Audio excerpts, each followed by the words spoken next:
Lições da Bíblia.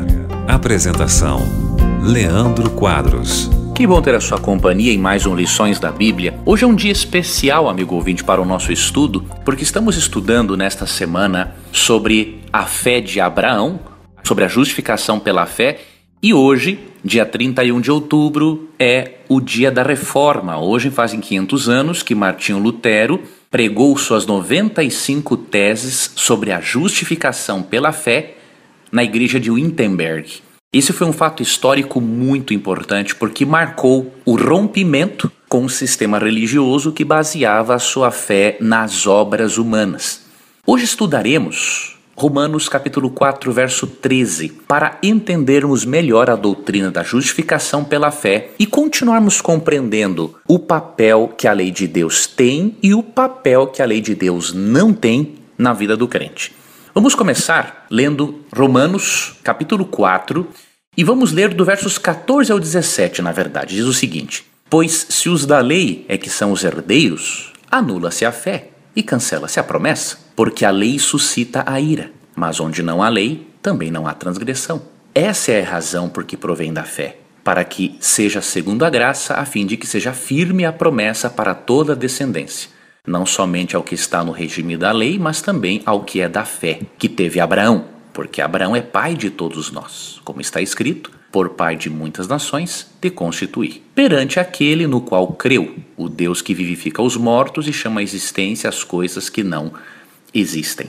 Paulo aqui está usando Abraão como um exemplo da justificação pela fé, como um exemplo poderoso de que a graça de Deus existiu nos dias do Antigo Testamento. E por que Paulo fez questão de utilizar Abraão? Pelo seguinte: todos os leitores da carta aos Romanos se julgavam como tendo sido antecedidos por Abraão. Para eles, Abraão era o antepassado deles, era o pai na fé de todos eles. E ao Paulo demonstrar que no Antigo Testamento Abraão foi justificado pela fé, independente das obras da lei, para reforçar o seu argumento de que a salvação era pela graça no Antigo Testamento, Paulo fez questão de citar Abraão, porque todos os leitores aceitavam Abraão como o pai da fé. E Paulo argumenta, entre outras coisas, aqui em Romanos 14 a 17, o seguinte: que se Abraão foi justificado pela fé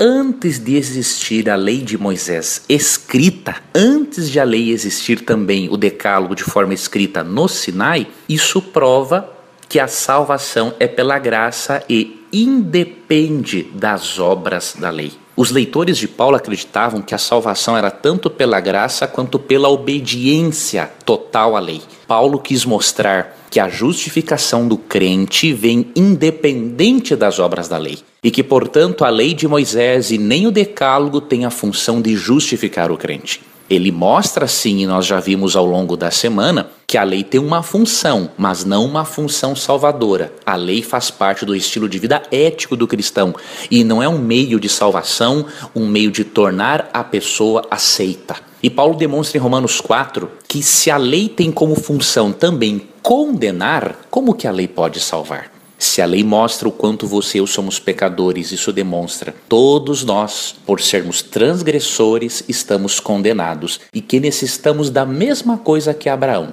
a justiça divina, que nos é transferida unicamente pela fé. Esta é a essência da reforma protestante. E eu desejo que você preserve essa doutrina essencial à vida cristã na sua vida e que a cada dia você desfrute da salvação e da certeza do amor de Deus e da aceitação dele por meio de Cristo Jesus. Um forte abraço, uma feliz semana e até o nosso próximo encontro. Você ouviu Lições da Bíblia. Apresentação: Leandro Quadros.